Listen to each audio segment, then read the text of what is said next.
he was a retard.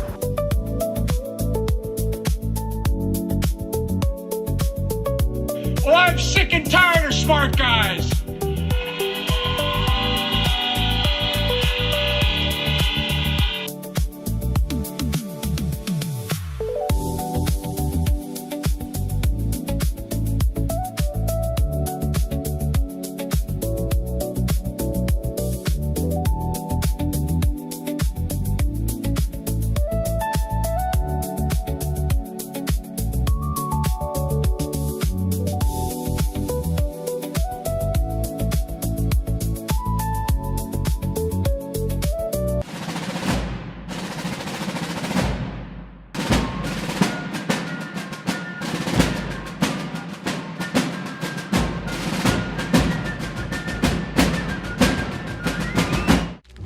You let one ant stand up to us, then they all might stand up. Those puny little ants outnumber us 100 to 1. And if they ever figure that out, there goes our way of life. It's not about food. It's about keeping those ants in line. That's why we're going back. Does anybody else want to stay? Let's ride!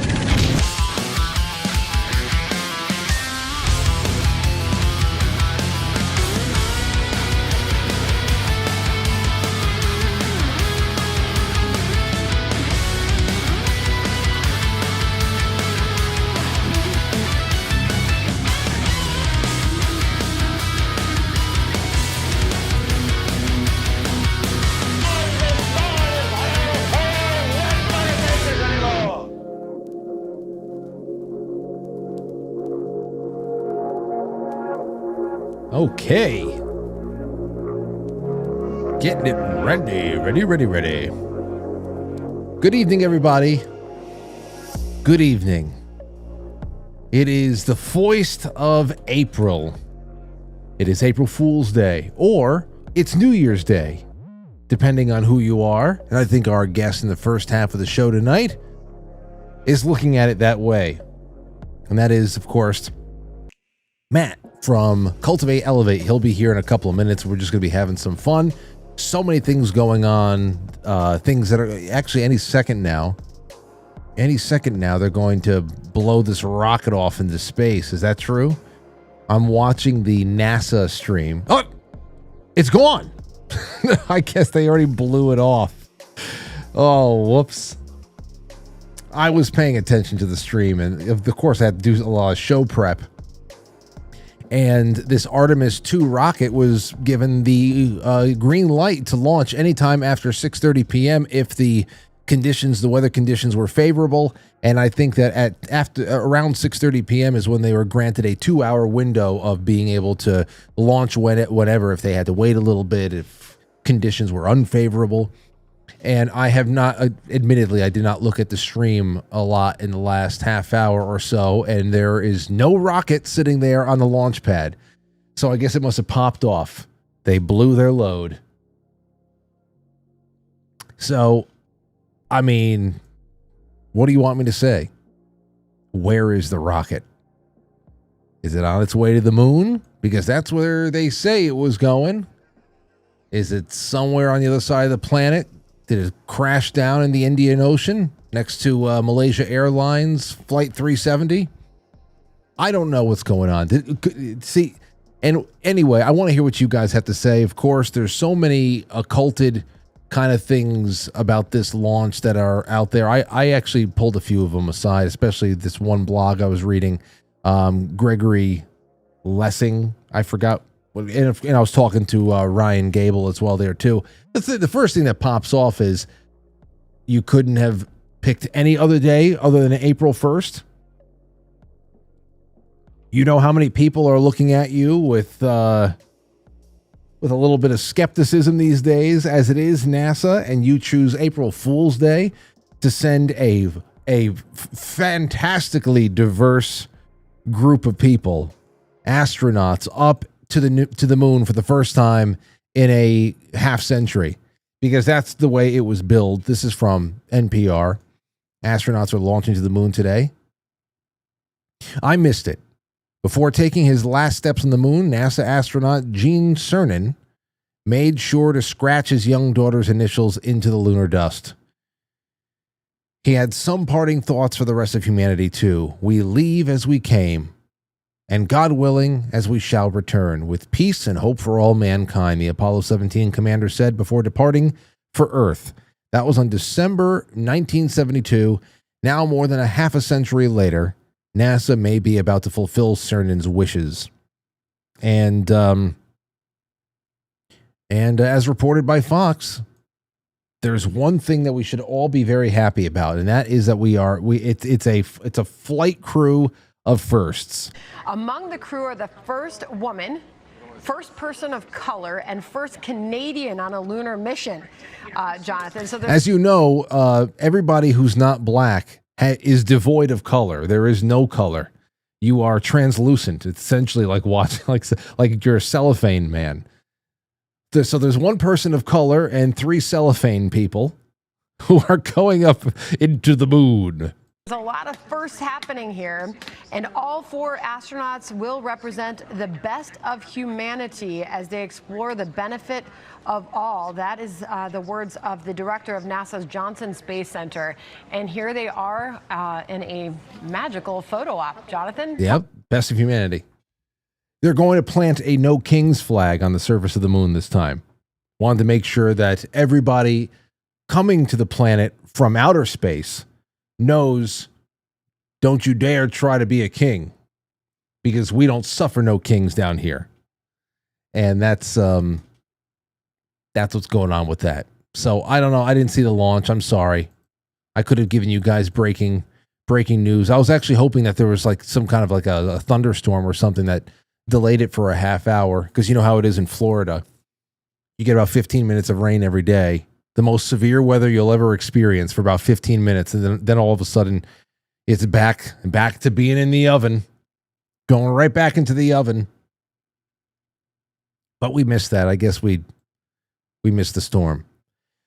Okay, so there's that. Carolyn Leavitt, the press secretary over at the White House, said this: tune in tomorrow night, that's tonight. President Trump will give an address to the nation to provide an important update on Iran. That's at 9 p.m. tonight. 9 p.m. So what are we doing for the after hours for the flip side? Well, tonight just happens to be the first Wednesday of the month. The first day of the month is a Wednesday, and I will be joining Matt Christensen on his 9 o'clock stream. So I'll be hopping off here. I'll make sure I hop off no later than 8:50 so I can get over there. And I told him, I said, listen, man, I know there's plenty to talk about. Talk about Kristi Noem's husband's gigantic tits. Whatever the hell you want to do, we can do that. But we should also just watch this. You shouldn't lean into it. Don't compete with it. So I'm pretty sure that we're going to be getting a gist of what the announcement is, whether or not it is declaring victory for the 8th time this week or something else. So you don't have to run away at 9 o'clock. You could scamper over to quitefrankly.tv, pilled.net, or you can go over to Matt Christensen's site, Matt Christensen on YouTube or on Rumble, and we'll just all watch it together. So that's tonight at 9 o'clock, and I'll just make sure I get off a little bit earlier, and we will be we'll be on our way. I have a couple other things here too. I want to talk about the Sphinx tonight a little bit.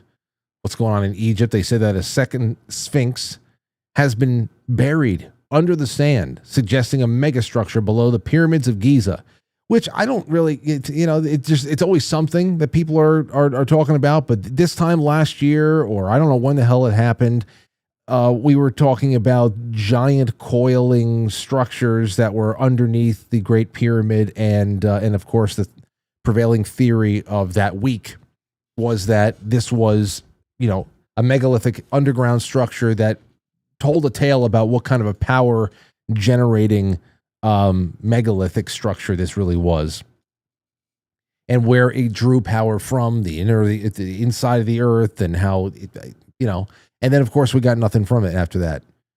I don't know if that was LiDAR. because it penetrated too deeply, I think, for it to be LiDAR. But still, I don't know where this is all at. We'll read a little bit more here because our good friend Matt is going to be showing up in about 2 minutes or so. Here we have it. The pyramids of Giza might only be the tip of the iceberg. Italian researchers claim they might have found signs of another Sphinx, located beneath the pyramids of Giza, suggesting the existence of a sprawling subterranean citadel, much like what they're supposedly putting under the ballroom at the White House now. Which, of course, will probably be connected to the $21 trillion underground city that was built with all of our money secretly to house heads of state and Nancy Pelosi's, godchildren. If there was ever a planet-killing apocalyptic scenario, Armageddon, whatever the hell it is. Remember when Catherine Austin Fitts was talking about that? She said that $21 trillion was used to essentially make an underground city for elites to go and run to whenever the either scheduled event to wipe out the Earth or the unavoidable event that will wipe out the Earth was going to come to be. I think it was Catherine Austin Fitts. It'll probably connect to the ballroom. That I don't have any evidence of that being true. But with that being said, it's 100% true. Radar engineer Filippo Biondi dropped this alleged historical bombshell during a recent episode of the Matt Bale Limitless podcast, the Daily Mail reported. He said there is something very huge that we are measuring beneath the Giza Plateau, which features the Great Pyramid of Khufu, the Pyramid of Khafre, and the Pyramid of Menkaure, and the Great Sphinx. I can read Egyptian stuff better than French. He and his team said that they are tipped off the alleged underground guardian by explaining that lines between the pyramids to the known Sphinx also point to the parallel mound under which the second feline facsimile supposedly resides, like a cryptic puzzle from an Indiana Jones movie. Either that or a Dan Brown book. Either way, it's all very exciting. And I'm sure that our friend Matt has something to say about it. But before we get to the Sphinx, I want to first wish Matt Roski of Cultivate Elevate a happy new year. It's April 1st. I'm sure that this is your new year, is it not? This is a beautiful new year, everybody. That's what this is. This is the brand new year. And I'm also selling timeshare for anybody who's going to the moon. So they are now offering timeshare if you want to buy. I'll take 10 payments of $49,000.99. And we are now offering timeshare to anybody going to the moon. We're opening up the first locations that you guys can live on, because we are allegedly going to the moon on April Fool's Day, which is, yes, the new year. I listen, it was just something I couldn't believe that they actually chose April Fool's Day and they just roll with it. I don't know. That's just one thing. One thing or another. We'll get to it. But a timeshare on the moon, that would, I wouldn't be surprised if some version of you is actually caught selling that on the internet right now, because I contacted you a few months ago and I said someone very close to me they had purchased a pair of linen sheets, bed sheets that they saw you selling, or at least they heard you selling, and they were wondering, when it was going to show up or anything like that. And I said, I don't know if Matt sells bed sheets. Let me just check on this. And that's when you let me know that no, this is a very serious issue that you're dealing with, that your voice was being cloned, and that all types of products were using your voice to endorse these things, because you become a leading figure in alternative everything when it comes to just healthcare or house modifications and EMF shielding and all that. So, but what you reached out to me with now, Matt, is insane. They've moved on from audio cloning, and now they're actually what people are seeing right now. I'm just going to look at this. Everybody, you let me know if the background, if this right there looks familiar at all. This man, whoever the hell this is, whatever this is, does the background of this man look familiar? It should. Matt, tell us the story. Go ahead. This is crazy. So yeah, they're using AI to clone my voice They're stealing all my videos and stealing the scripts of the videos to make their own videos. So that picture right there of that fellow, I was wearing a blue shirt that day. So that's technically me, but they changed my head. Yep, there's me. They changed my head and gave me a full head of hair because I just shaved my head recently. But they gave me a full head of hair, and they got this guy who his head, it never unwrinkles like the whole entire time because that's pretty much the AI. And what's wild is you read the comments on this. This is for a product that is helping to prevent floaters. That's what they're saying, which is what I was talking about with pearl powder, how it was reversing floaters. So they sell these gummies, and they took all of my, like where it shows the studies in the top, and they put their studies, and then they put their product on top. But the whole comments, when you read through that one, every person is like, how do I buy this guy? That's literally what they're asking. And the funny thing is, I'm looking at it and I'm like, wait a minute, that's my background. Like, this is my house. Here's my stairs, right? That go downstairs and everything else.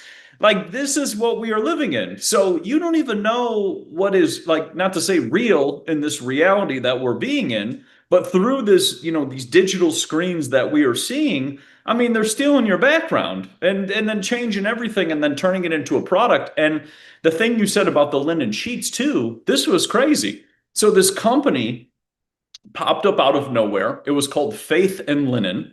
So they're taking advantage of people's faith, obviously. So Faith and Linen, they cloned my voice, cloned my videos, saying that, these are the best linen sheets I've ever recommended and all these other things. And all these people bought these sheets, and these sheets weren't even linen. It was fake.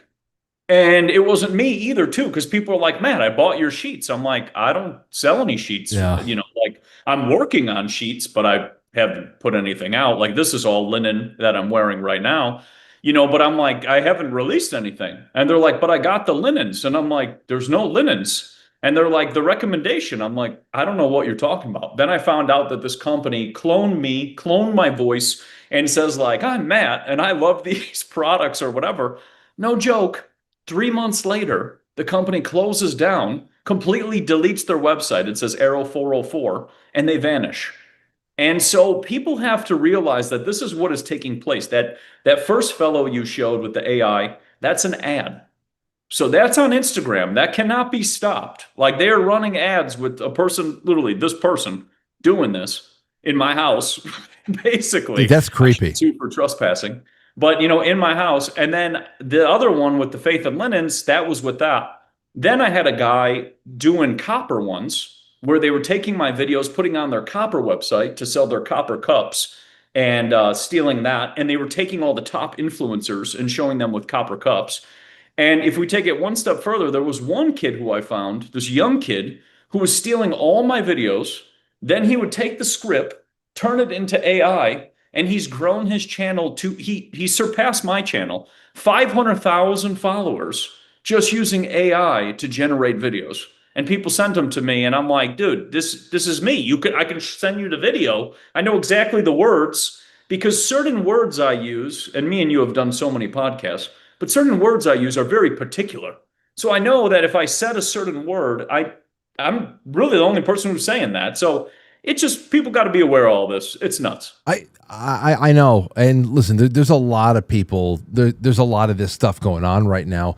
But to see, once you sent me that screenshot of the inside of your home, essentially being used as a set because people who are follow you, subscribe to you, and wherever the hell you are active on, because of course you've been deplatformed on YouTube, so people follow you wherever you are. They like your live streams, they like the interaction, they like the information, the conversation, and all that.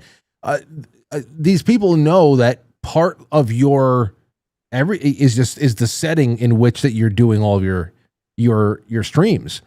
So the fact that they actually co-opted the inside of your home is just creepy, man. That's just nuts. It really is. Yeah, we're dealing with real weird stuff. I see lots of fake videos with even robots, which aren't even actually out there and things like that. The people got a remote control, but they're showing that it's like automated and the robot's going down the street and things. There's a lot of stuff going on that people have to, this is where like the discernment. I had a person send me a video the other day. I'm like, this is AI.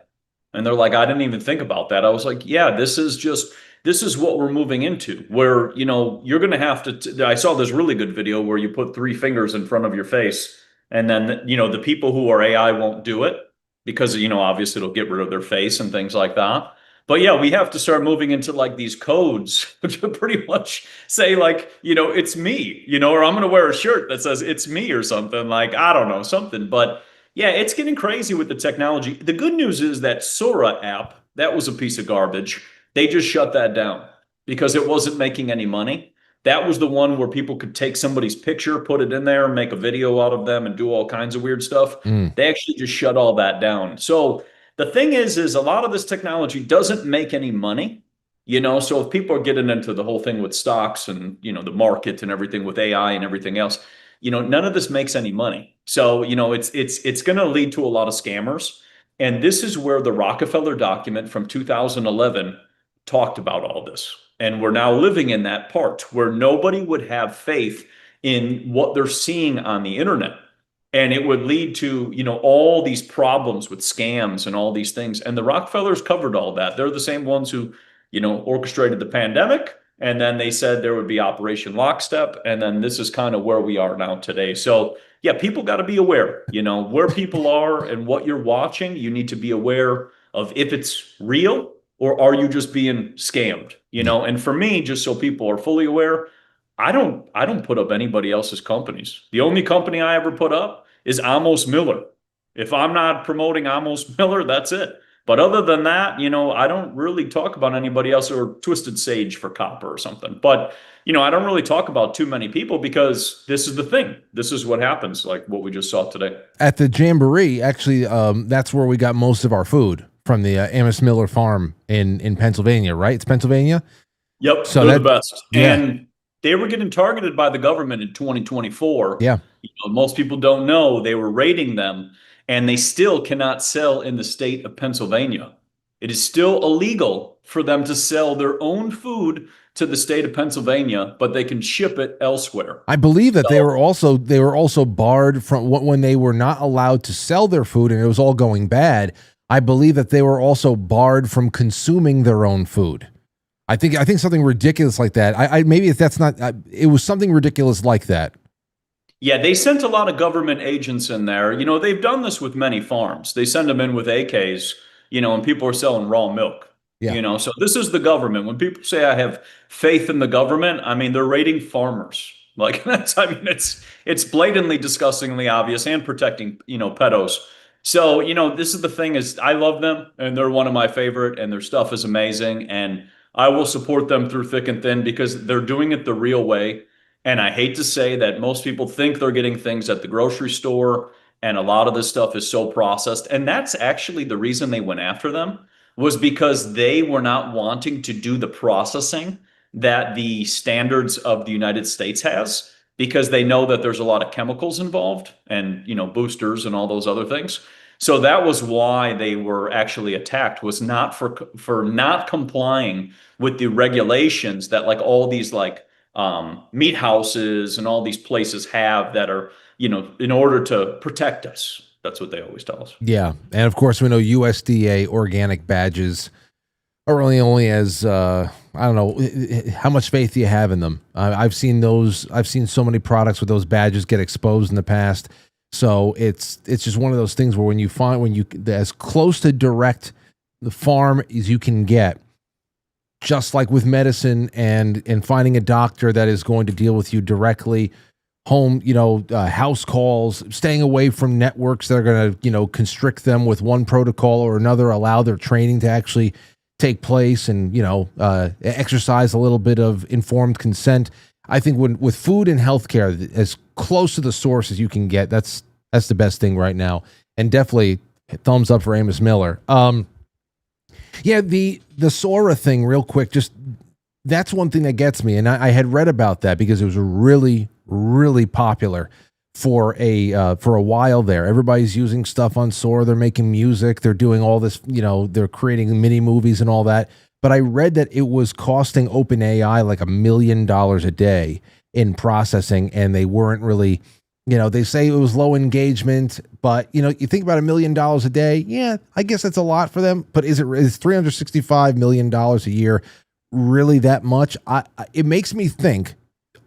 It just makes me think about the Pokemon Go thing again, because that just came out, confirmed everything that we had thought about it, is that, hey, you know what? You got people out there who are essentially mapping the earth, and not just, the roadways. They're going into people like my driveway. Like, they're mapping intimate areas of other people's private property and all that. And now we learned that, however many billions of images has created a composite for that is essentially a, accessed by however many, maybe 5 eyes, 9 eyes, but it has become a surveillance system boondoggle at this point, and will probably be used to guide AI for generations to come. And that was just a silly little game from 10 years ago.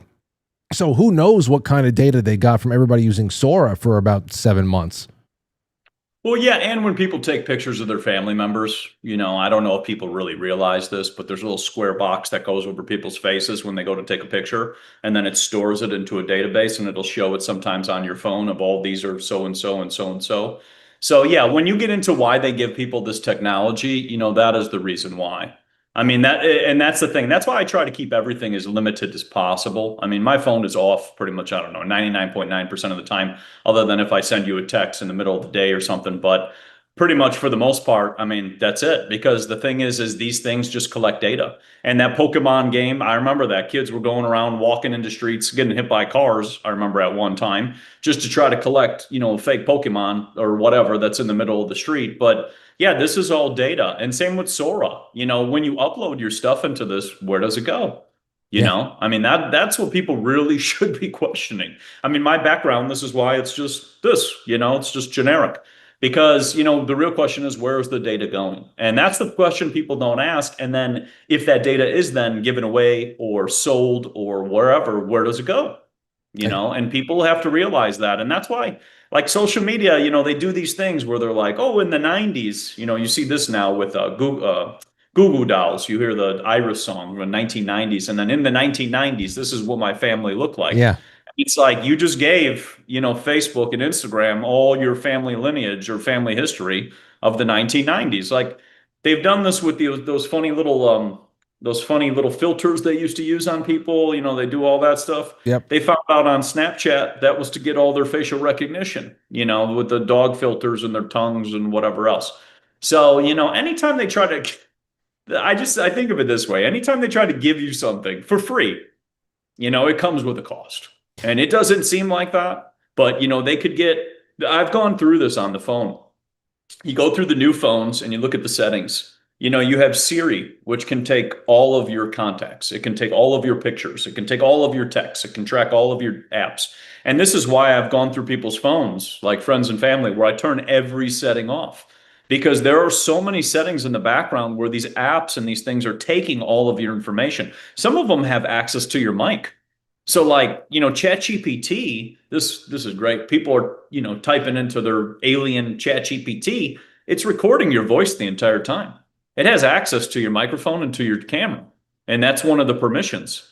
So they don't have to tell you that that's happening, but they have access to that.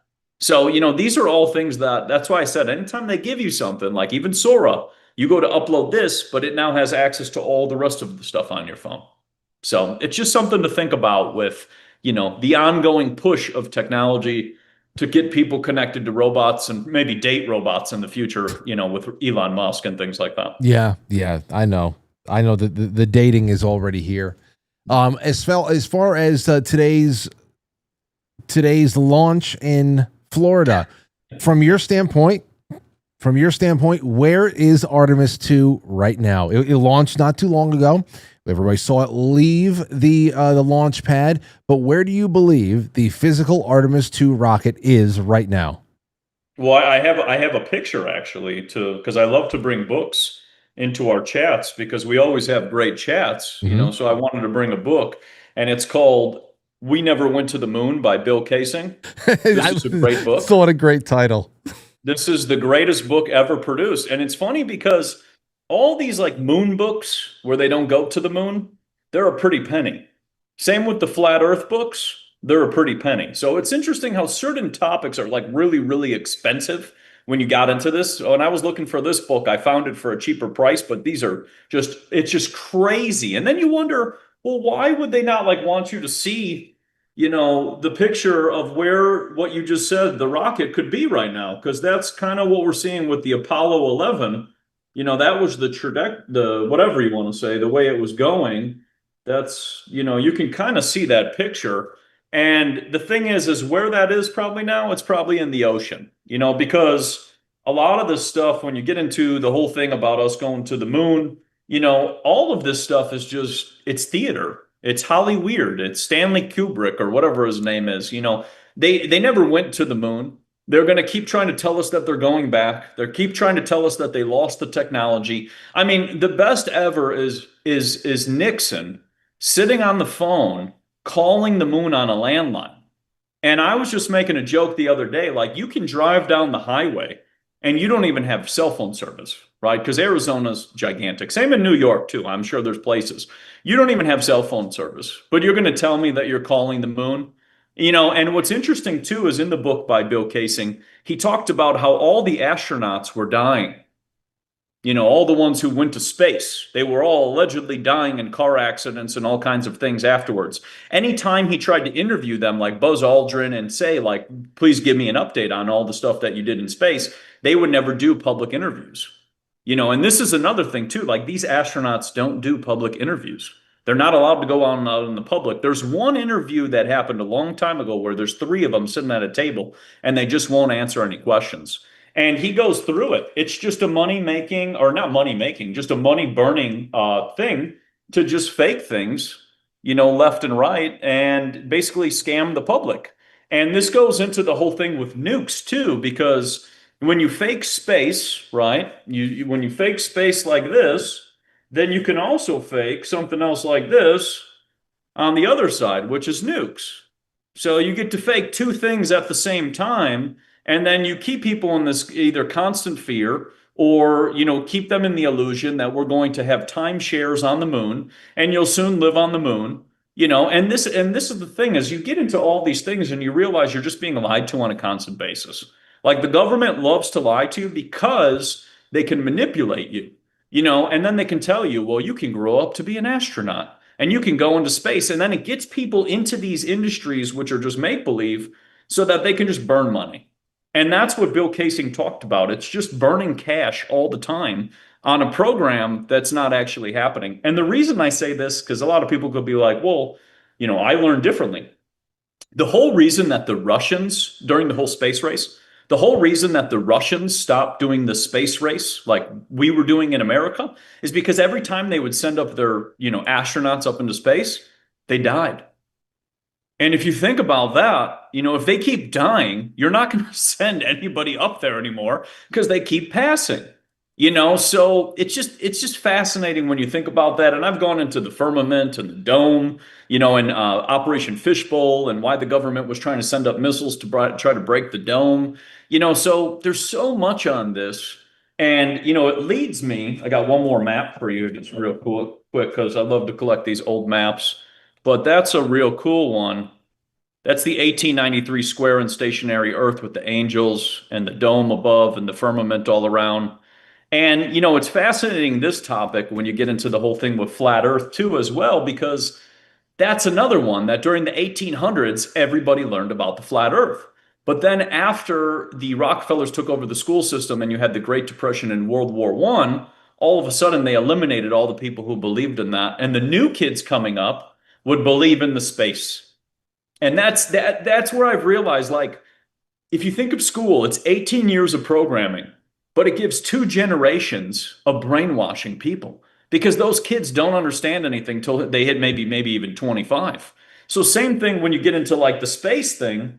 Think of how long it's taken people to realize that, they maybe acted out the moon and it was fake. So then it takes generations to try to go against this system, which is always lying to us. So it's a lot in a nutshell, but yeah. Well, but Matt, what do you think? Oh, like one of my favorite space race skeptic documentaries is A Funny Thing Happened on the Way to the Moon. I'm sure you've seen it. I heard of that one. Yeah. It's like it has to still be on YouTube. At least it was a few years ago. It's only about 45 minutes, but it's really incredible. It doesn't approach the skepticism of the 1969 mission that finally landed on the moon and all that stuff, and we, definitively beat the Russians and all that. It doesn't approach that from a we can't leave Earth because we can't get past the firmament kind of a standpoint.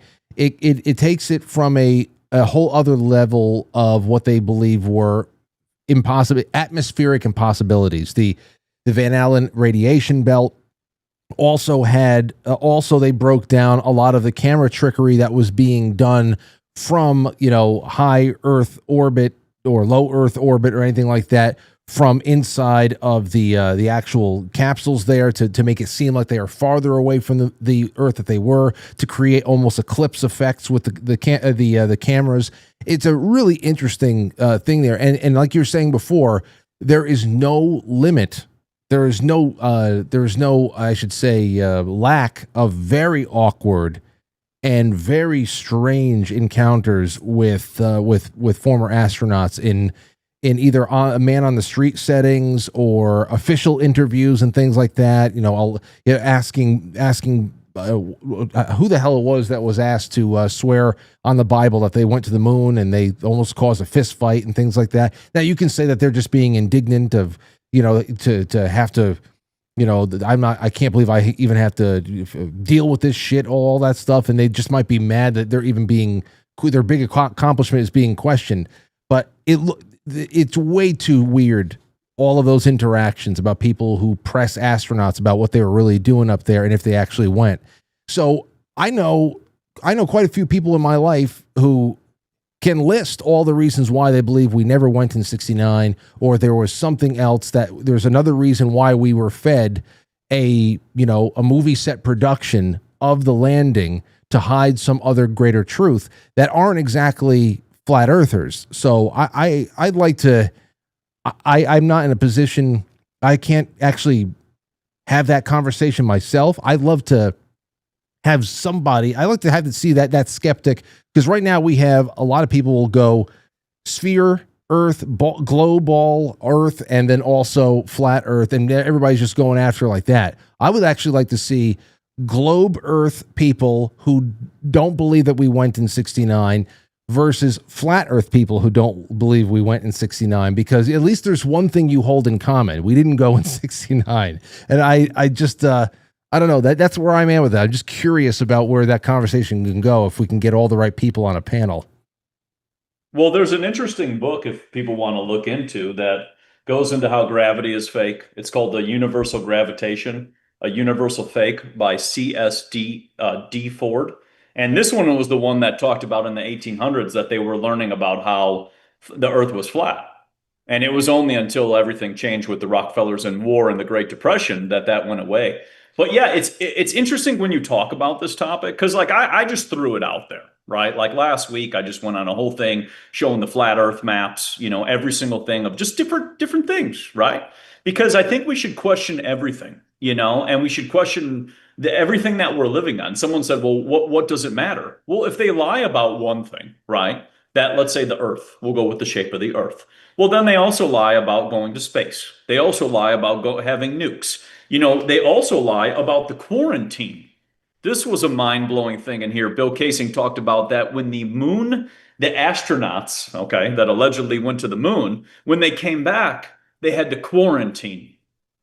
And it was a quarantine for about 20 days because the moon germs were going to start jumping and getting all over.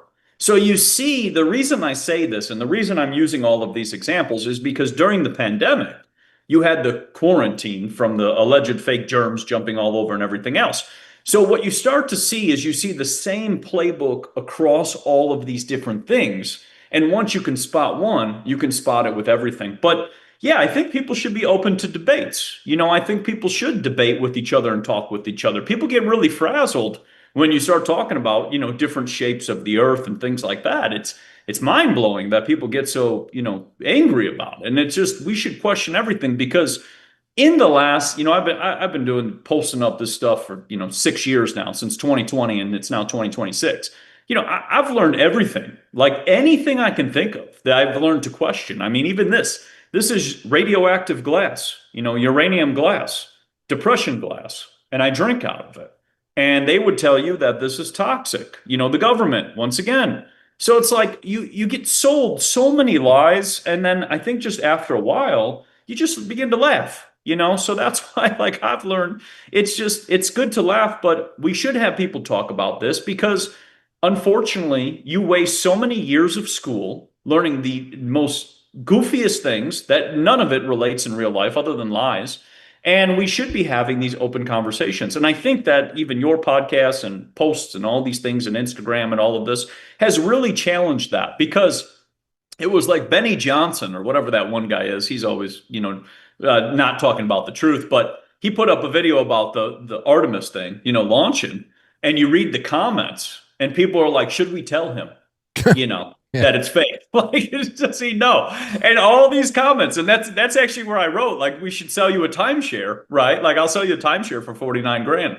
So, this is the thing is I think that I partially think that social media itself was first used to take pictures of ourselves, right? Like everybody took selfies and then they'd be flexing and they'd be tan and jacked and they were in an outfit, whatever it was, right? But I think we've evolved with social media to now have these beautiful conversations. And I think that that's where it should lead. Yeah. Because us fighting over all of this is pointless, right? Because all these Muppets who run this thing, Elon Musk and space and all of this, they want us to divide and conquer. I mean, I sent you a picture the other day of the satellite balloon, because the balloons are attached to satellites. And I mean, this is the advanced technology we have. So if we're going to the moon, why are the satellites attached to balloons? And that's why I say, I think it's important to look at everything. And that's why I try to get books on every angle, to see it from every angle, to then go through the discernment to go, this guy said, well, the sun is only 3,000 miles away in 1894. When people up in planes, that kind of makes more sense than, 57 million miles away, or even the tides. If the tides were affected by the moon and gravity, as we were told, why aren't the tides 150 feet tall and why aren't I floating away? So yeah, it's good to just kind of ask questions. And that's why I like books, because I want people to get different angles and just see things from another way. I appreciate that about you too. And it's inspiring me to actually, I don't know, to do a little bit more programming, deeper programming on stuff like this in the coming months. I already had some ideas, but I definitely want to explore the balloons too, because I know that, I mean, I have quite a few friends who've told me, Frank, there's actually a mix of those things there too. We use balloons, we use satellites as well in orbit. So I say, okay. So I want to get all that out there, see really where the mix really lies. But let me ask you this real quick before we get on to something else that's happening in the skies lately. Where does this? I've never really spoken to you. I think once I brought up some kind of question about faith or spirituality or what guides you in that respect. But when it comes to flat Earth in particular, I remember talking with a friend of mine, Albert, a late friend of ours, Flat Albert over here. We lovingly called him. And he, and I asked him about that in particular. I said, a lot of people will say that flat Earth, of course, talking about from a little bit of a biblical cosmology kind of a standpoint, that we're talking more biblically here, biblically accurate interpretation of the world. And that it is, and why it's so important to accept, they would tell me, is that because it makes us so much more important than this speck of dust in a vastly expanding universe where there's so much dead space in between every icy hell of a planet, and we're just a lost fragment of God's handiwork in the vastness of dead cold space and all that. Which I can see some people would say, well, listen, I think the vastness of the universe is just as impressive of God's handiwork. But I understand how a flat Earth, a closed realm, is a lot more personalized and does make us mean a lot more to, the importance of consciousness and what our what our purpose is over here. It's almost, as if a special terrarium was made for us. So I don't know how you could be flat earth and also be atheist.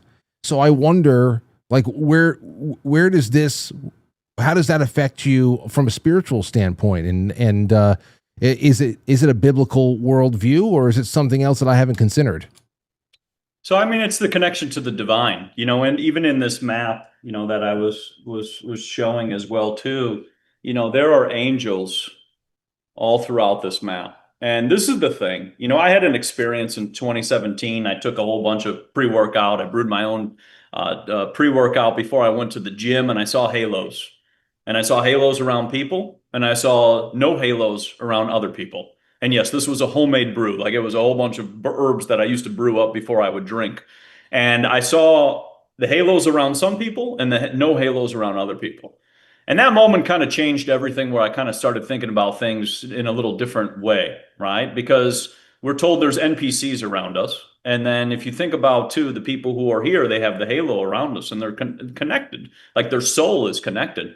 And this whole thing, when I went into the flat earth and I saw the angels, I saw this again, everything that I go through with these old books is also connected to the angels. Lots of buildings in Germany, where I have, family originally from Germany and everything else. So when you connect back into Germany, there used to be angels all over, the connection to the divine. And there was a guy named Voliva. People can look at him up. He put up $5,000. He actually ran the Church of Zion. And this was really fascinating, out of Zion, Illinois. And he put up $5,000 for anybody to debunk him that the earth was flat. And nobody ever won the money. And he said that the whole reason, and this kind of blew my mind, he said this in the 1920s, the whole reason that they switched the earth from the flat plane to the globe was to connect people to Satan. And that's where I think all of this comes from, this inversion, right? You see this ball figure, devil figure, whatever it is, who's inverted. It's a goat. It's got three sexes, all these weird things. That's not heavenly, like, in my opinion. And so, you sit there and see this, that everything has been inverted.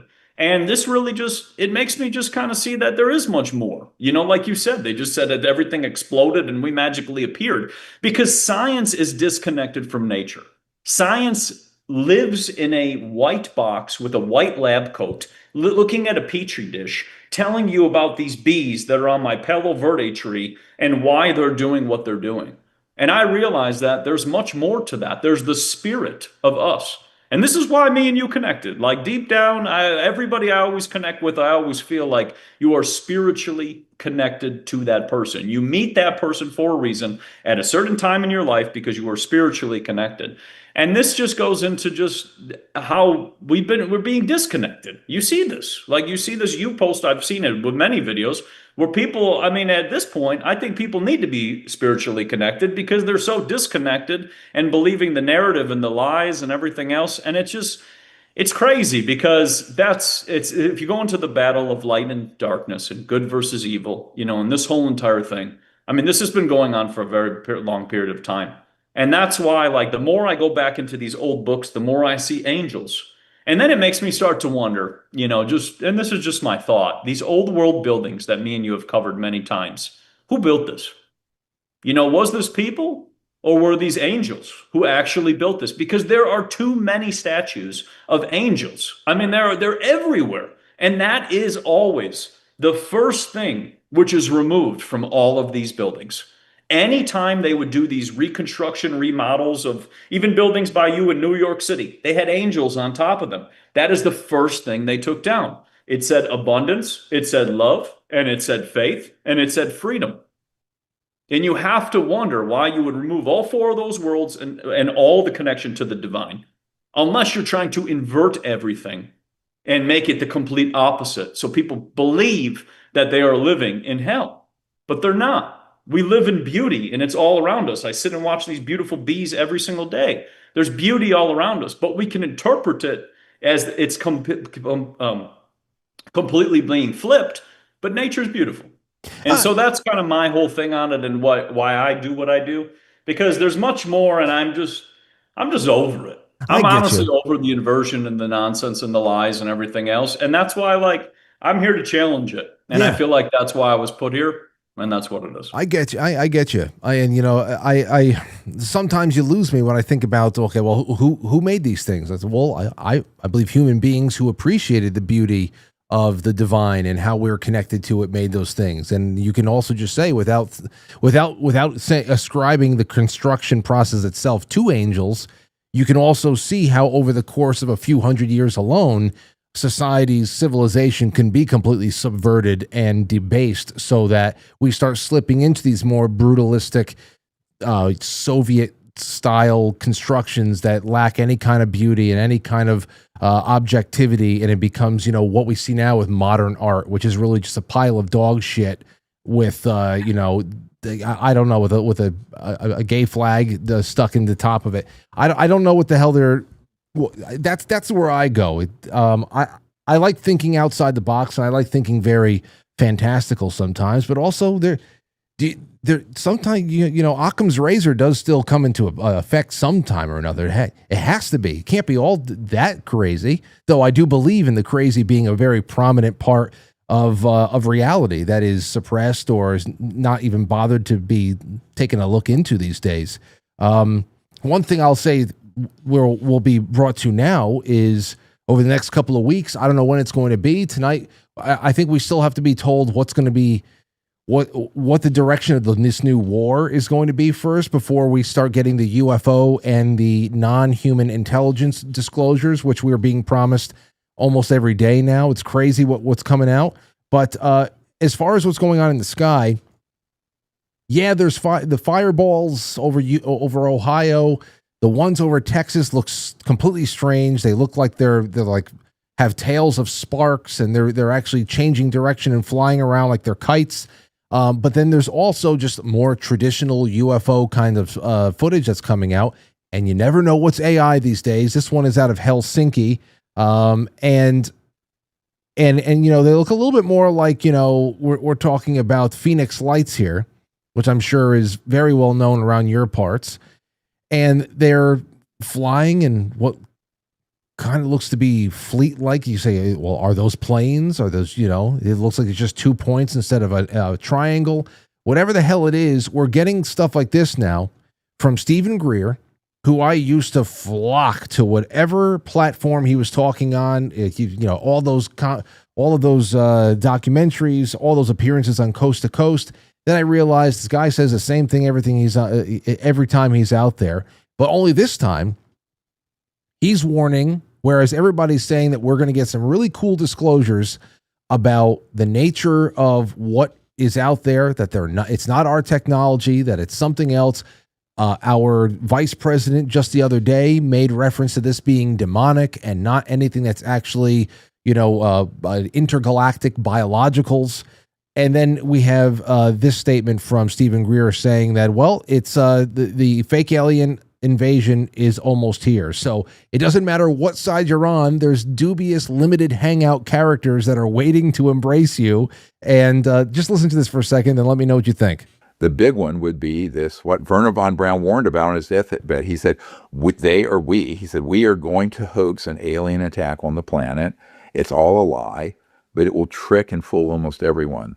So we're trying to expose that. But see, if this festers much longer with that group that have the technologies I'm talking about, in a minute they could stage this and it would fool. Well, it had. I mean, look at what they've been doing for decades, fooling everyone. Everyone's saying, oh, those are alien events. And, our military guys chasing these objects thinks those are military, right? Well, they're not. I mean, or alien. They're military or covert aerospace programs. So the ability to hoax an attack on our planet is real. And what would be the goal in them doing that? Staging Oh, this is from Michael Franzese, huh? I like Michael Franzese. Anyway, really false alien attack on the entire world. What would they accomplish? They want to unite the world around a military junta, a totalitarian system. Okay, so obviously there's a lot there. There's New World Order. There's New World, One World Religion aspects there. Anybody who watches shows like yours or mine, Matt, would say that wouldn't work on me, and perhaps it wouldn't.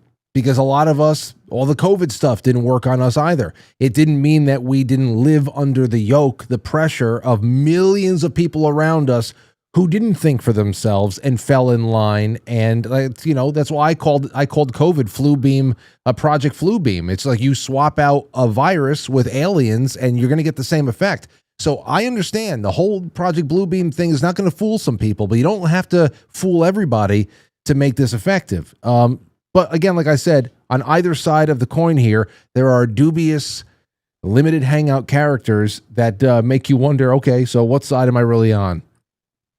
So this goes really deep. I mean, we can go farther back. First, let's go with Roswell. That was orchestrated by the government. You have the technology from Victor Schauberger. He created the first flying saucer in Germany. He flew over to America and they told him that they weren't interested in his technology.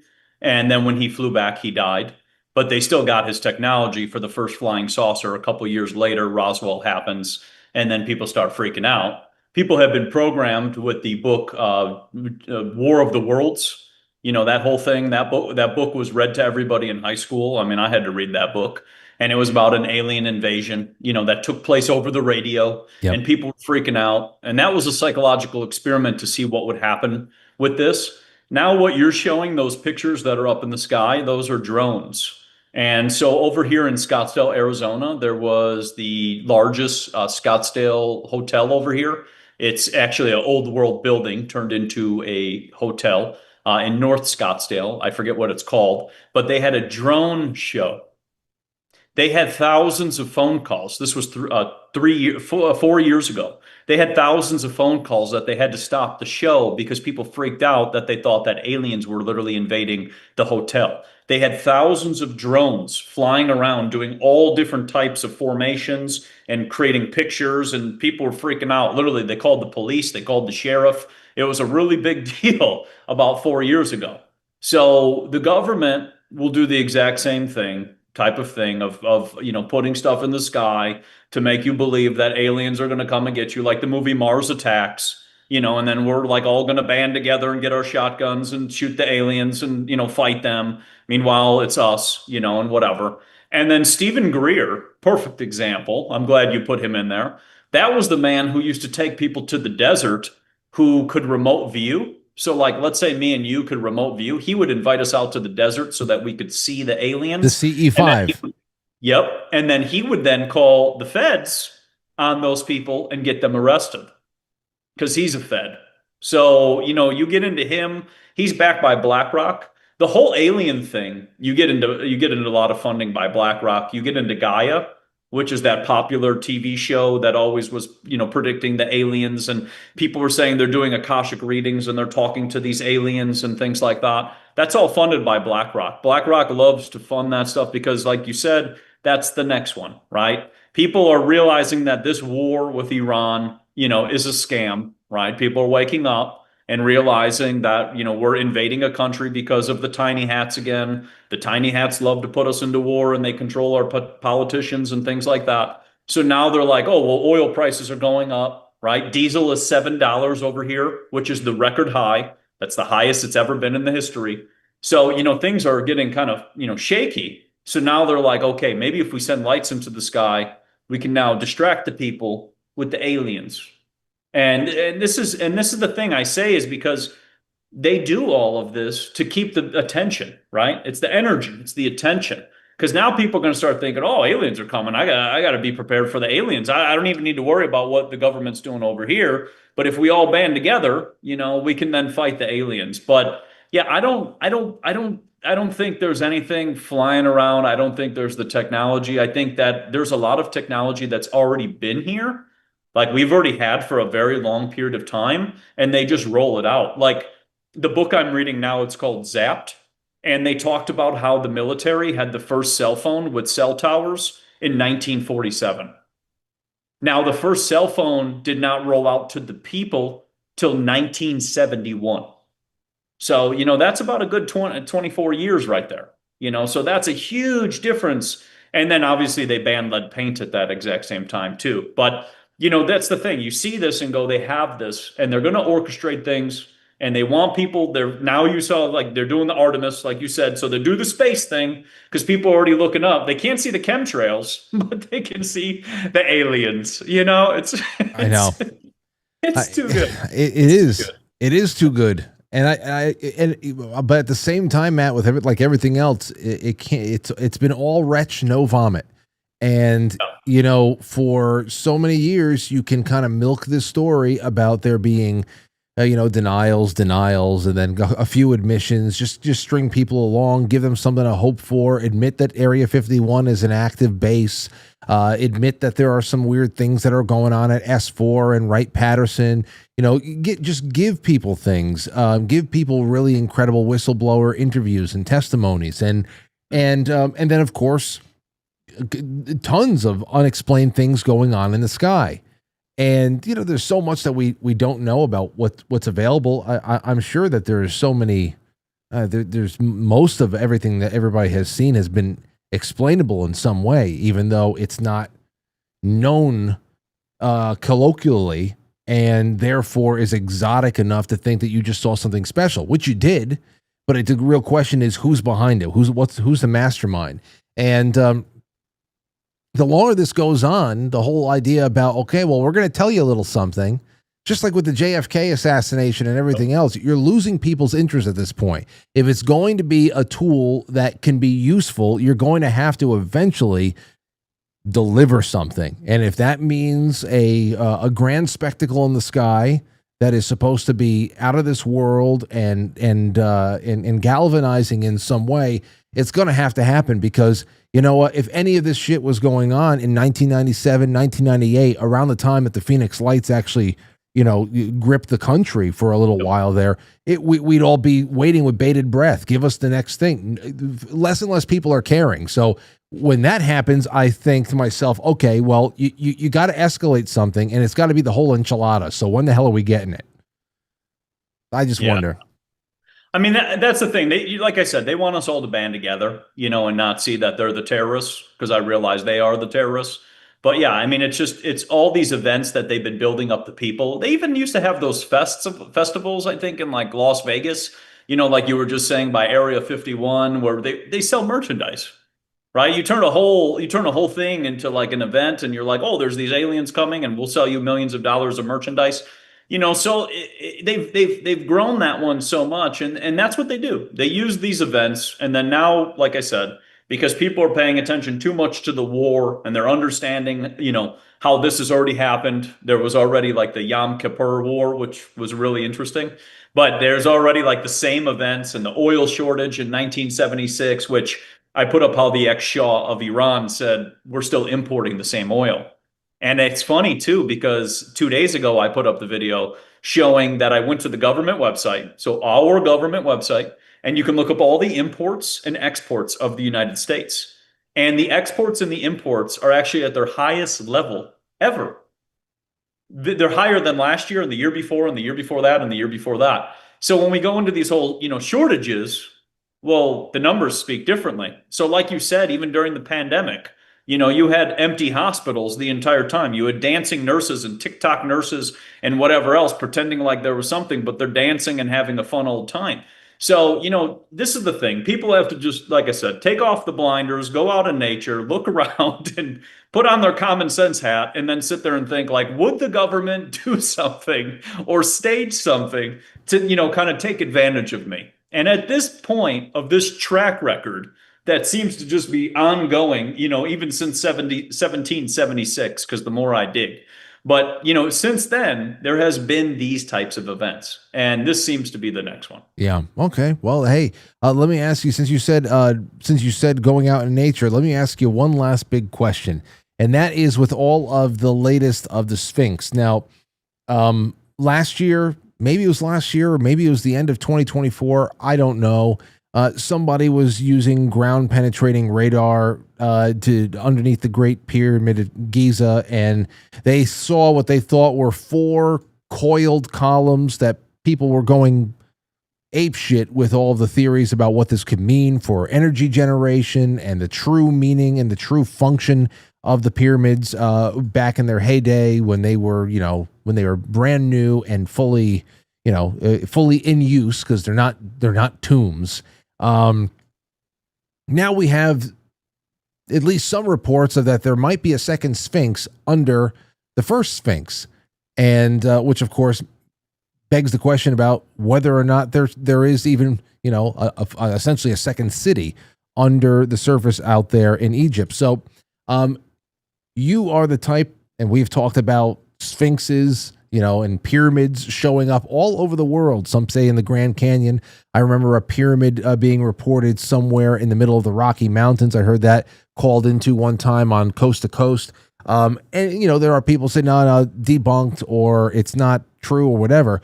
But listen, the more we push on, the more we know that there's less and less that we actually do know about the full scope of what the ancient world was really all about, and how it was, and we're trying to put those pieces together now. So what do you think on this? When you get headlines like a new Sphinx under the old Sphinx, where does your mind go? Well, I would say 100%, because we are living on the surface. There are layers and layers below us. I mean, this has been shown with all different types of cities.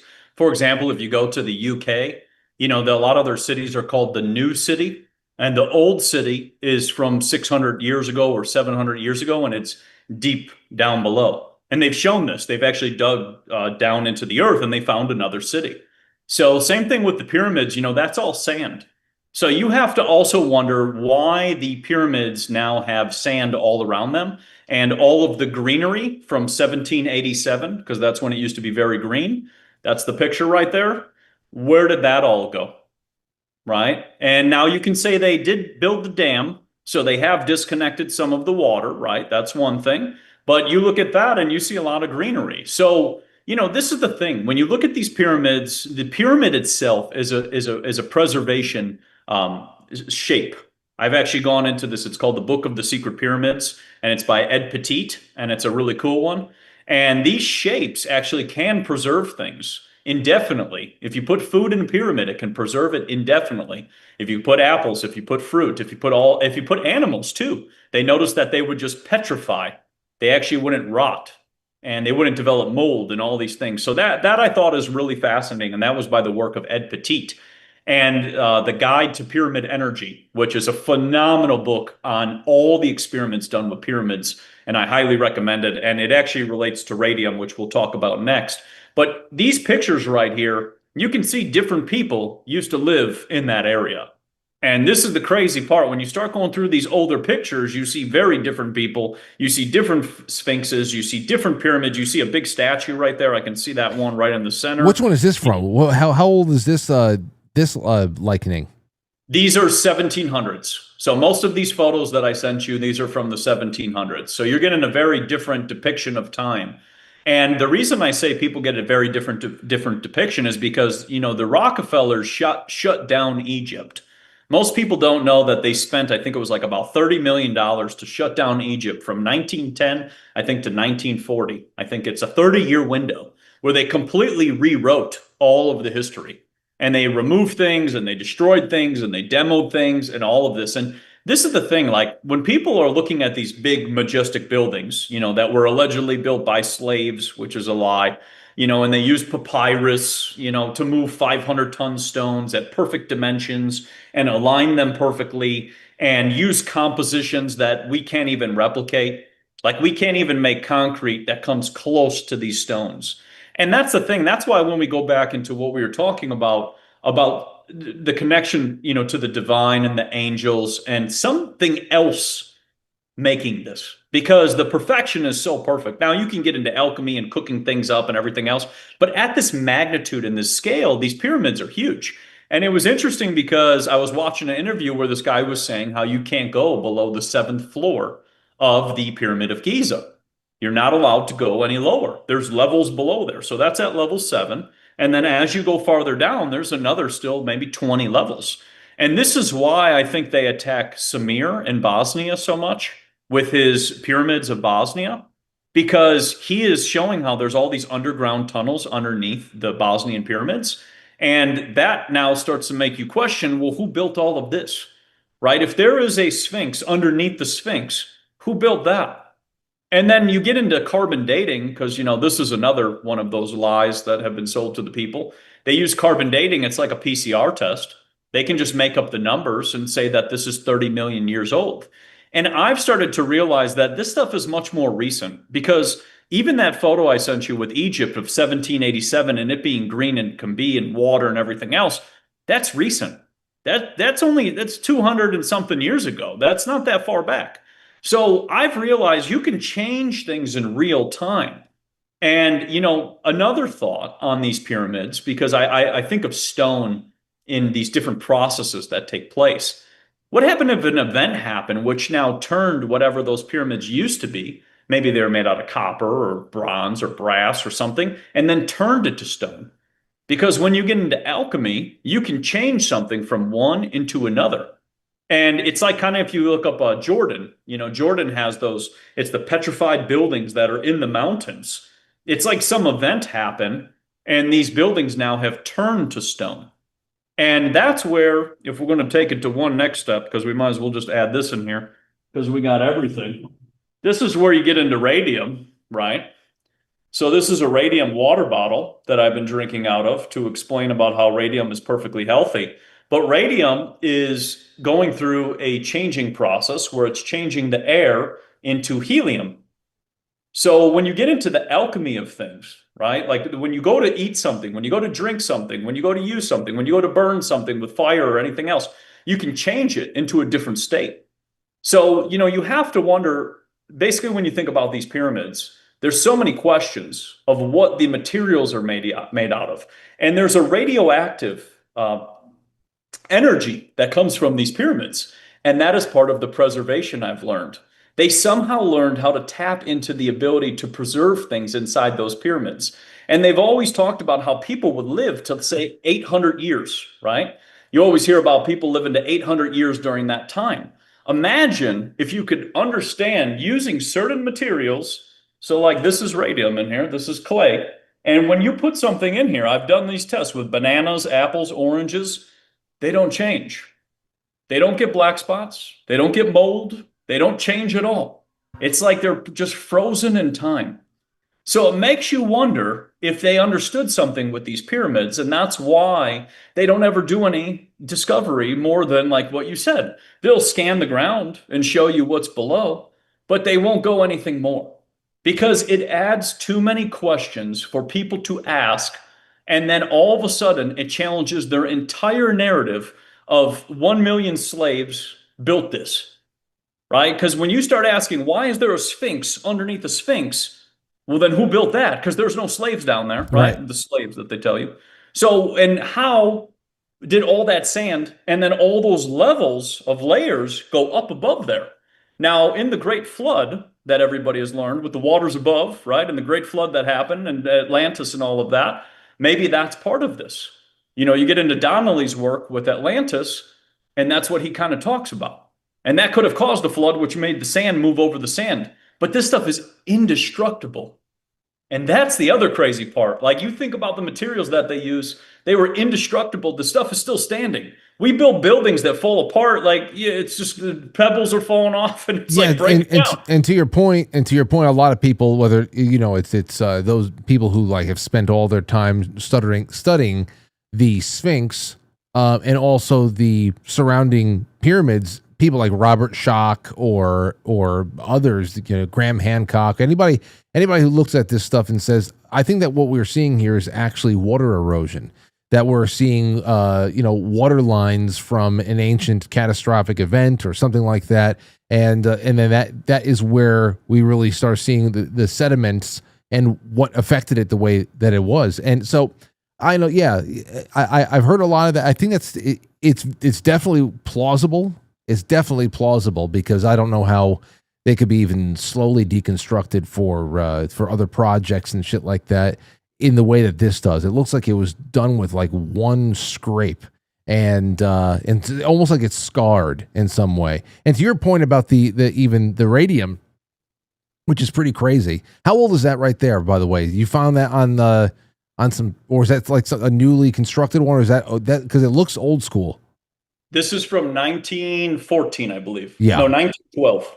Yeah. Right here. That looks. And this is when they used to infuse radium into the water because they realized that when radium was in the water, in the clay, it turned it into the hot springs water.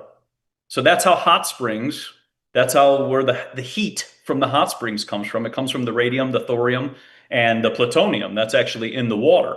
And what they noticed was when people would drink out of this, it would get rid of arthritis, osteoporosis, all types of pain, neurological issues, and everything else. And so I've been doing experiments now for the last 4 days of drinking out of this. And I'll drink out of it right now and show you guys just so you can understand how radioactive this is. And I've realized that we've just been duped. And the guy who invented this talked about how water bottles were basically designed to give you poisonous water in the 1920s because they have no life force. They have no radioactivity. So check this. So we kind of put this in here. Can you hear that? No. You know what's weird is that the Geiger counter can't be heard on a mic. But is there a light that goes on? Yeah. Okay, so let's just at least see the light. Can you see the light? It's that red one in the middle that's blinking. Yeah. Yeah, I can see it. I can't read any of the numbers on the screen, but weird because the sound on a Geiger counter doesn't come up on a mic. This says 48 right now. So that's off the charts. And if you put it all the way in, it's 90. So I'm going to sit here and I'm going to drink it for you guys to kind of show you that you've been duped on the radium water because this is radioactive water. This is what the government would tell you to stay away from. Galen Windsor talked about how that was all a lie, and they lied to people because they didn't want them to connect to energy with radium. So on that note, bottoms up, bro. There you go. Tastes like clay. And that's the thing is, they used to build things back in the day the correct way, like how it was meant to be. But this whole radium water thing kind of blew my mind because the guy who invented it said that it pulled all the toxins out of the body.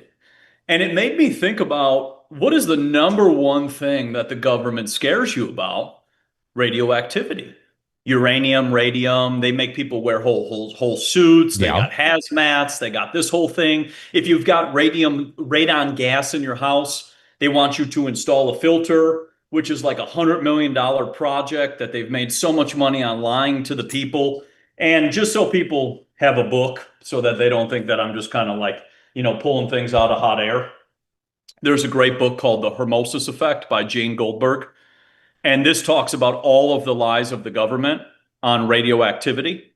And this is actually what kind of partially started my journey between the stuff we talked about last time with the plants and then this whole thing with the radium water. But I decided I'm going to buy one of these and I'm going to drink out of it. Well, I mean, you just got, that first of all, that must be a very rare thing to even find intact.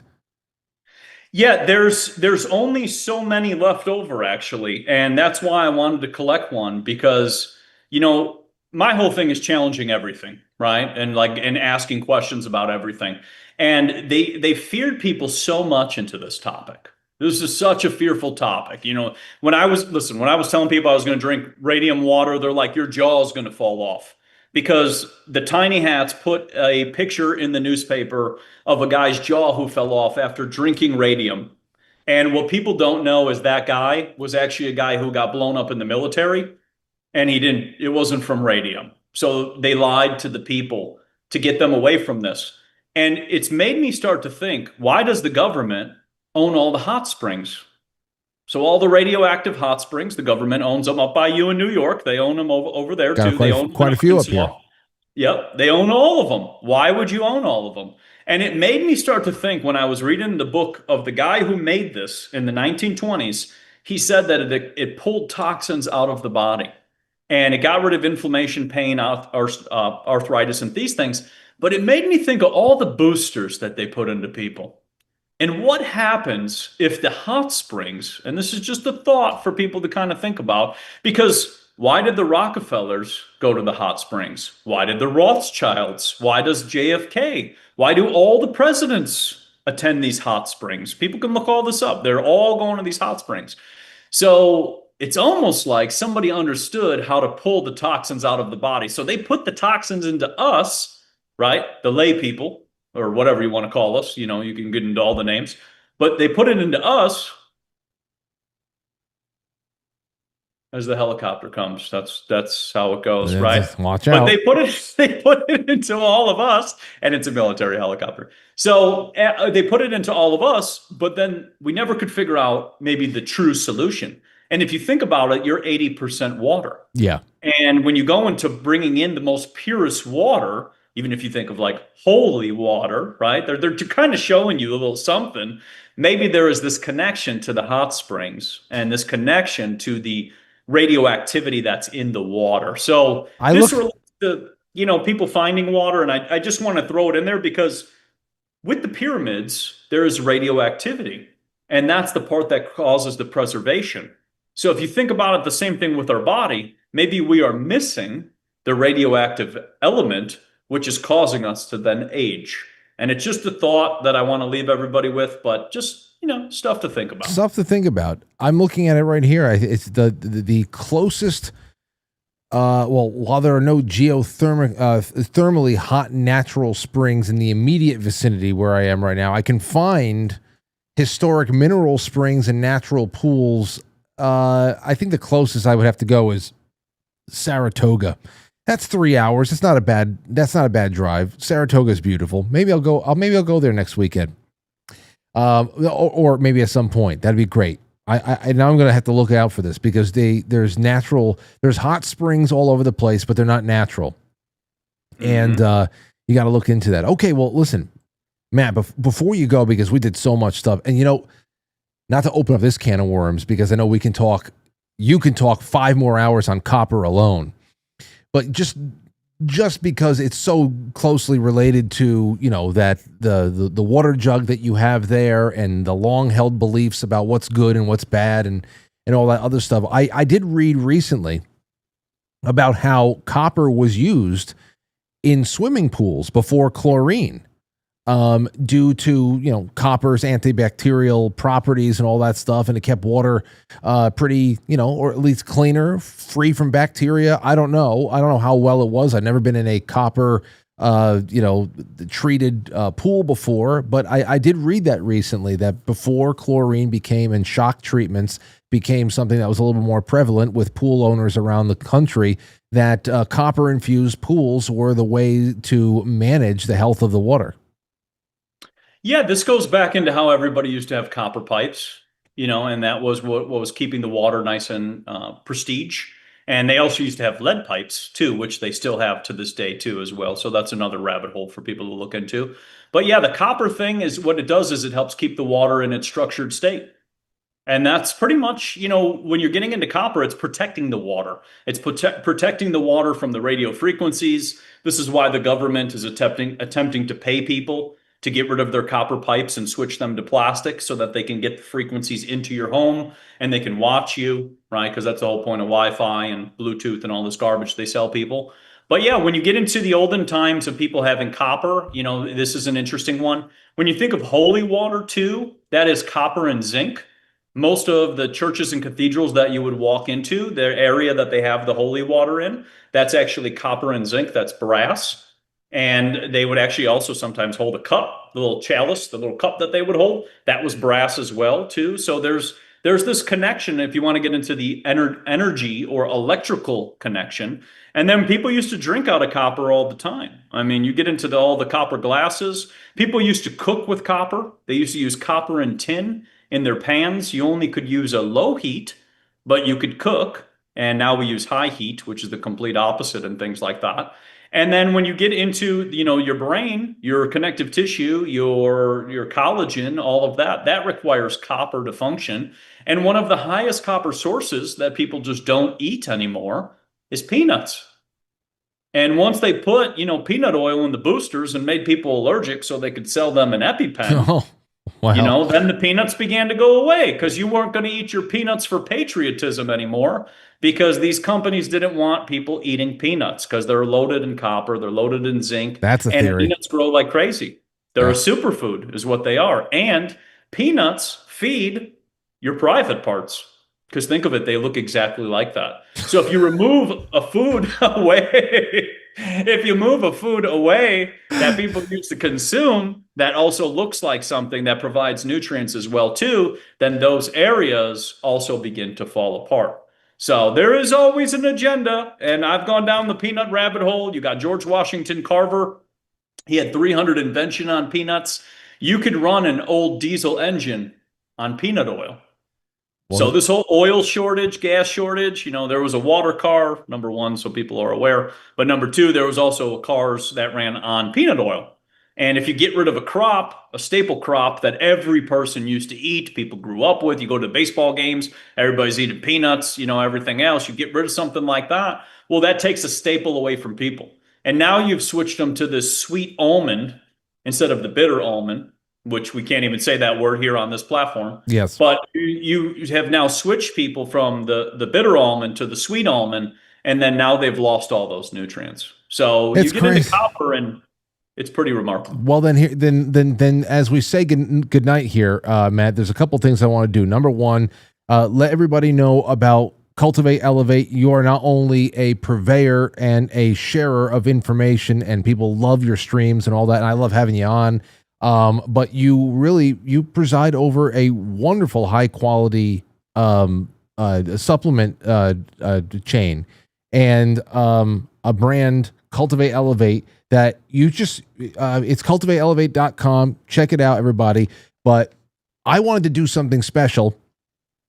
You were so kind. I asked you if I can pass along a pack of pearl powders to somebody very close to me who was looking into it and wanted to do some stuff for their skin, their eyes, and all that stuff. And you sent a whole care package of everything here. And I'm looking at all this wonderful stuff. I'm holding the dragon's blood capsules right here, right now. Tomorrow is my birthday, and I am also doing a drawing for all of our super chats that I've been collecting all throughout the week. I always do a super chat giveaway. I would love to put this dragon's blood in, just because it's badass sounding. But tell everybody what is in this so that when they send super chats tonight and tomorrow, they know what they're in the running for. Well, first off, soon to be happy birthday, because if you're an Aries, that's why we get along so well together, because I'm a Capricorn with an Aries moon and then Gemini ascending. So then the chatterbox. So that's why that makes sense why we get along so April well. I got 2nd. lots of Aries friends. Fire and Earth is the destroyer of these lies. That's what I would say. There we go. But with the whole dragon's blood situation, it's tree sap, and it comes from the dragon's tree. There's this ancient tree from the Atlantean times that when you would cut the tree and they would take the sap out, it would look just kind of like blood, and it was red. And so they called it dragon's blood. This is very similar to when you get into maple trees, the maple syrup. You get into pine trees, you have the turpentine. And what tree sap does is it pulls heavy metals out of the body. It also helps the brain. It helps the skin. If you're having skin issues, people having eczema or any type of skin issues, dragon's blood is absolutely phenomenal for that. H. pylori, candida, even inflammation. If you got pain and your body just hurts, dragon's blood is remarkable. We had one lady who she got rid of all of her arthritis using 4 capsules a day. And she's like, this is mind blowing. And it's really just, we're nutrient deficient. Our meridian lines are being polluted with toxins. And that's why I like to stick to things from nature, because nature heals us naturally without side effects. And the auric value, which is the antioxidant value of dragon's blood, is 3 million. So it is the highest on the earth. The average blueberry and chaga mushroom is about 50,000. Dragon's blood is 3 million. So when it comes to pulling metals, detoxing, cleansing, this whole parasite craze, people are so afraid of parasites, makes no sense. But, this whole thing with that's just heavy metal overload. Dragon's blood can work remarkably for pulling that out. And since we've launched it, it's just gone bananas. But yeah, I wanted to send you a little care package, take care of you, keep you healthy, because all the people speaking the truth. We need to keep everybody alive. I know. Right? Like, I think about it because everybody is doing a service to the public. And I think that's important. So that's why I want to take care of you and make sure that you're healthy. But yeah, give it away. Let somebody try it. And I hope that it can help them. And that was the whole reason the company was created. The company was created because I'm sick of living in fear, number one. And I want solutions. And I want people to be healthy. Because when you are not healthy, the government can take advantage of you. When you are healthy, they can't do anything. That's it. Because you can just say no. And in the past, when I had my health issues, it's horrible, growing up and having health issues and acne and bloating and this and swollen this and hormones and all that. It's horrible. And I think that people should have solutions, and I think that people should be healthy. And when you think about when we're at our strongest, it's when we're our healthiest. And then that also leads generation to generation. And that's pretty much what Cultivate Elevate's about. Well, thanks again for everything, man. We'll talk again soon. We'll get you on. I don't know. We have to do a May gathering or something. Here we are, ringing in the new year on April 1st. So it's we'll keep this rolling. And thanks for everything. Cool. Thank you so much for having me on, and I hope you guys enjoy the information and check out the books because there's so much to learn. That's for sure. Everything you can find on cultivateelevate.com. The link is in the description. Take care, Matt. Toodaloo. Okay, well, there you go. Just went for it, man. Peanuts for peanuts. That's how I would say. Peanuts! Get your hands off my peanuts! We were just talking about the that succulent Chinese meal last night, weren't we? Okay, so listen.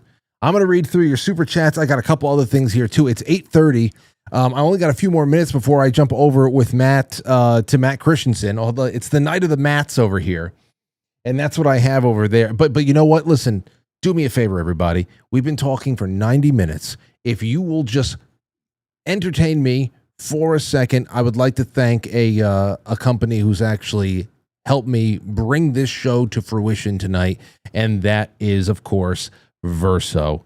Thank you so much to Verso. If you're struggling to shut off your brain at night, this in particular, I wanted to bring to you, tossing and turning, waking up groggy, whatever the hell it is, the evening being in particular.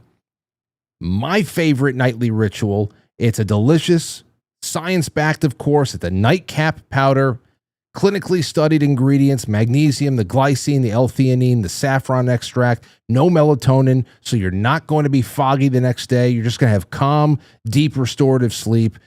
So there you go. Quiet those racing thoughts and just get into sleep faster, stay asleep longer. You wake up feeling good. It tastes great, hot or cold, as you can see right there. It's like a soothing nightcap, not medicine or anything like that. So if you want better sleep without a hangover, this is it. Verso Evening Being, the link is pinned in the comments, and it's also in the episode description. All right, so go ahead and click through. Thank you so much, Verso, for supporting us in the month of April. And I hope that they come back because I had a wonderful time dealing with them for the Jamboree and more high-quality people. Really, really high quality. Okay. Jay Britz, thank you so much. Twisted Clown says, even NASA studies say done on a flat and stationary plane. Thanks, Frank. Ready for the next glory hole blockbuster episode. ST says, always love when Matt is on as a guest. He's awesome. It's like April Fool's joke. Are we going, that we're going to the moon? Thank you, Frank and Matt. Yeah, I don't know why you picked this day. I mean, pick April 2nd. Pick April 2nd. Or March 31st. That's just strange. Well, they'll probably say it's because, well, listen, we were taking account of how the moon and the earth is they'll say something like that. And perhaps, listen, I like, I love these shows. I don't know where I'm on. I'm at with quite a few things. I know where I can't give myself over to what one theory or another completely. Official stories from governments are very, very hard for me to wrap my head around, especially the older I get and the more bullshit I see. So I can only imagine what the chat rooms were like. And I'm sure that there are a lot of people out there who are just like, wow, man. Psychological warfare has worked wonders on the flat earth groups. And maybe, or who knows? Is the earth at least 10 times bigger than we think? The spiritual questions are more pressing to me than anything else. And I'd still, again, to do a full-throated flat earth night, I would much rather do a debate kind of a thing. Whereas I wasn't hosting a debate last night between Jay and Tim, I would like to sit back and where I don't have a dog in the fight. I lean toward globe Earth. I lean globe. Okay? That's just where I lean. Come on, Eileen. And But on the other hand, I would need somebody who is prepared to defend their position on either side, ready to go. And because I don't necessarily want to be evangelized to or anything like that. And I don't get that evangelizing kind of a feel when Matt is on. I think it's just too fun. But there are people who go that way, and they're kind of pushy. And if you're going to push, I need somebody who's able to push back while I come up with great questions and make sure that everybody plays by the rules. So we'll see one day, hopefully soon. It's just one thing that I haven't prioritized, but tonight was really fun. I really enjoyed it. Shotzi says, sending an early happy birthday. Thank you. And remember, guys and gals, the show just needs support. So obviously the best thing that you can do is become a monthly sponsor. $5 a month punches your ticket to so much stuff. The film club alone is worth $20 a month. You get to watch 2 movies with me live, and we just have such a good time. And it just that alone is $20. Then you got the book club, and you got all the special discounts that you don't get anywhere else for all of our wonderful affiliates. And then there's the Sunday streams and everything else. Just do it in the new year. It's celebrating 20 years. Propel me to 20 more. But I love the super chat giveaways every week. Mama Boots says, is radium and radon the same? I don't know. I don't think so. But then again, don't quote me. Let's see here. Going over to Rumble, we had a great crowd over there on Rumble. Still is pretty great, but guess what? Awaken Boomer is the sole Rumble rant, holding down the fort. One guy out of many hundreds.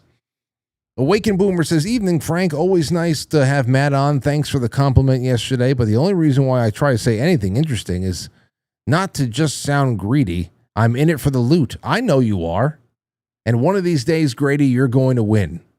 You'll win some silver. And I got a whole stack of silver quarters over here that's going to be given away tomorrow, along with a bag of dragon's blood and also a golden ticket for keto brains, a full bag of keto brains. And what will I add tomorrow?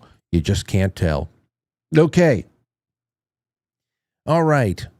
Let's see here. The lines are open. I'm going to stay on for another 15 minutes. It's 8:35. I'll take it to just a little bit past 8:45. I'd love to hear from you. Come on, guys.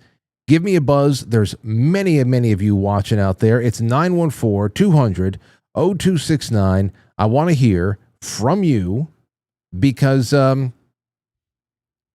there's so much said.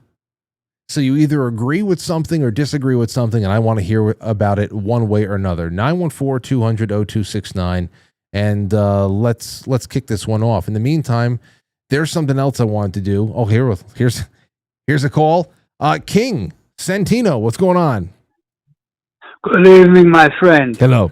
Is it okay if I go a little off topic real quick to make an announcement? Sure. Nobody else is calling in. Go ahead. Yeah, I'm releasing a new banger real soon. Okay. It's completed. It's called Dr. Tongue, and it's a takeoff of Calling Dr. Love by Kiss. So Dr. Tongue, you can guess what that involves. Yes, I can guess. Chicks rumps. Right. Okay. So what is this new thing? I'm being respectful. Yes. See, but I got a conundrum here, Frankie. Uh-huh. Here's my conundrum. AI gave me a radio edit and an extended version. Now, there's no curse words in it. That's not why they edited it. You see what I'm saying? Mm. It's just like a short version, like a minute and a half, and then there's a 4-minute version. It's a real banger, too. So I'm at a quandary here. So I'll send you the 2 versions behind the scenes, and you let me know which one should be released first. You got it. I can't. Is that fair? I can't wait for it. And whatever it is, we'll play it on the flip side. Well, you know what, too? Really quick. You inspired me. It's in a glam metal. Perfect. You said how much you like glam metal last night on the flip side. Absolutely. It's in a glam metal style. I like it. I like it already. We'll see what. I can't wait to see what you send me. Just for you, baby. All righty. All right, man. All right. Have a good night. You too. There you go. King got through because you didn't call in. So we were from flat Earth to glam metal songs about tongue in a girl's butt. And that's on you. That's on you. You sitting there going, somebody else will call in. I'm not doing it.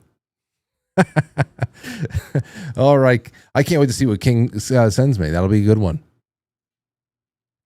That'll be a good one. Okay, let's see here. I have a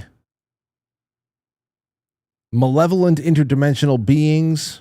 No, that's for some of the time. Coffin recycling. I'm going to have to take this out of the title because we don't have enough time for this, and I want to know if this is true.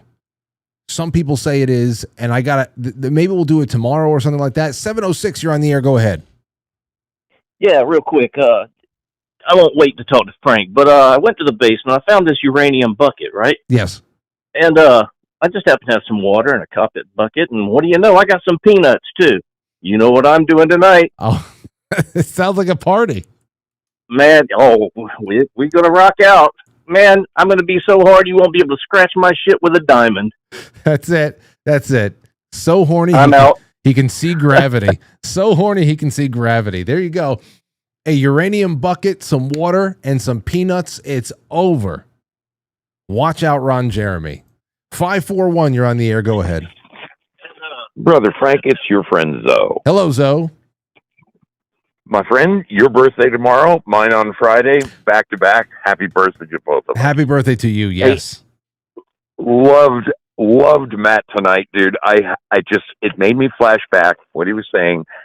As a kid, my aunt in the mid-60s, my aunt worked at Cape Canaveral, and I wanted to be an astronaut. And on July 20th, 1969, I sat riveted watching the TV set, man supposedly on the moon. But the thing that got me was years later, those guys came back to a ticker tape parade in New York City, and it was the most amazing thing. 3 days later, they were put in front of a group of the world's scientists to answer some questions. And here they are, the guys who made the winners of the Super Bowl look like a chicken shit outing. And the three of them sat there. I mean, if you ever pulled up this piece of video, the three astronauts sitting in front of the scientists, they looked like they just had their asses whooped. They just sat there like dejected. You'd think that they would be beaming and proud and sticking their chests out. Dude, I just looked at them and said, man, there's something wrong with this. I love Matt tonight, man. Hey, Great. You know what, Zoe? You're 100% right, and that's what I'm talking about. That can just be added to the list of these very strange media engagements that the astronauts had been on, or even media encounters that were sprung upon the astronauts, whether they're in a hotel lobby somewhere, or at a convention, or in the street somewhere. That one in particular, and I know you're talking about, that's Neil Armstrong and Buzz Aldrin. I mean, they're young, they're fresh out of the capsule, and they look depressed, like they didn't just do, like they were on the opposite side of history. Not that they had exactly. It's very strange. How are we going to lie our way through this one? It was too much to visit. Dude, love the show. We'll be looking for you later on at the flip side. All right, man. Thank you so much. Have a good one. I'll talk to you. Okay. Bye. You know what? Let me see real quick. It's 8:40. A funny thing happened on the way to... No, not to the forum. The moon. Is it still out? It is. It's still out there. It's still on YouTube. If you want something to watch later on tonight, a funny thing happened on the way to the moon. It is, 45. It's 46 minutes. And this does not take a flat earth perspective on anything. But it does come down to a technological improbability angle. And actually, wait, there it is. Hold on, there it is at the end. Wait, hold on a second. Clear conscience before that hour will motivate the truth into the light. Perhaps as citizens, we should offer amnesty for this and other crimes of history, for facts from those involved, before the truth perishes with them. That's what he's talking about, how dejected they look. Hold on. That's not, I want to see if there's actual. Oh, here it is. During the period of time. The glare. In their post-flight press conference, it was the only question to which Neil Armstrong responded with an absence of memory. When you looked up at the sky, could you actually see the stars and the solar corona in spite of the glare? We were never able to see stars from the lunar surface or on the daylight side of the moon by eye without looking through the optics.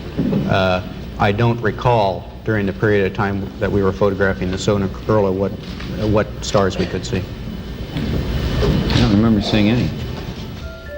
Years later, though, Michael Collins would remember seeing the elusive stars and wrote about them in Expeditions to the Moon.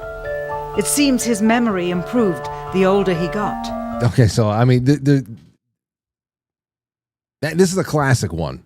If Matt is out there watching right now, you got to watch. It's only 46 minutes. So, they look like kids in detention, says Shane B. So it's still out there. Pretty good. Pretty good that it's still out there. This one was up 12 years ago. So it has survived a lot of purging. I hope that this episode survives some purging. But we will see. Hopefully. That's all I got on that. All right, it's 8:45, and I'm not going to make Matt Christensen get any crazier than he usually is at this time of night. Nakey Lamb says, here's some support, Frank. Old buddy, old pal. Well, you're in the running now for the Dragon's Blood and the silver and everything else. Who knows what I'll throw in there tomorrow. Thank you, guys and gals. Listen, whatever you do me a favor. Wherever you watch, make sure that you are subscribed and you've got the notifications on. That's the big thing. You know, we're doing our end with the clipping. We've got shorts going out. We've got the mid-range hero VODs going out, 5 to 10 minutes long. We are rocking and rolling, and we're aiming our guns at the rest of the world, and we are just blasting our way to a new plateau. It'll happen one way or another, but you guys just remember, lurking kills your favorite streams. It doesn't matter if it's me or anybody else. If you're watching, make sure you like, comment, you share, and if you can, become a sponsor. Because this is the new media, and this is what we have to do. You don't go to Cablevision or Verizon and say, I want the sports package and add, Quite Frankly and all my other streams in there. Nope. It's not about the cable packages anymore. It's a la carte. Who do you love? Show them with $5 a month. And that's all we have. Now, come on over to Matt Christensen or come over to the flip side, which you're not going to get a fully produced view, but you'll see me, you'll hear Matt and all that stuff, and we'll listen to whatever the president is about to serve up for the 9 o'clock announcement. So let me get that link over here. Let's see here. Come to the flip side. Clit side. Flip side. That wasn't good. How the hell did that even happen? Okay. Oh, sorry. Here we go. Come it there. Come on out, everybody. It's good to have you. Thank you so much. You are wonderful. And I'll get to all of the pilled people right now, or run through, and I'll read it on the other side. Corey, Brewbark, Texas Hop, Safety Net, NX17, Tommy Jekyll, Sean Joe, Silly Boar, Tracer, AC, Sean Joe again, Vesper, Unseen Lover. The Unseen Lover. Damn, dropped a fleet. Who are you? Joseph777, Crickles, Andrea D, and Joseph again. I'll be reading it a little bit more in depth on the other side. Until then, I'll see you tomorrow night, 7 o'clock, for the April 2nd edition. All right? I don't know who will be in here. I might just be alone. And then we can talk about all the stuff that we didn't do tonight. Thanks for everything. And thank you again to Matt from Cultivate Elevate. I'll catch you on the flip side.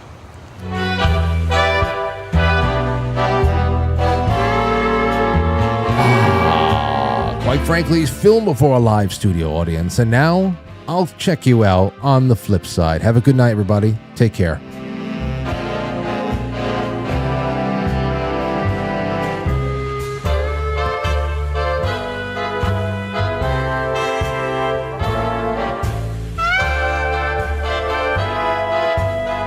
Eat your nuts. Eat your peanuts.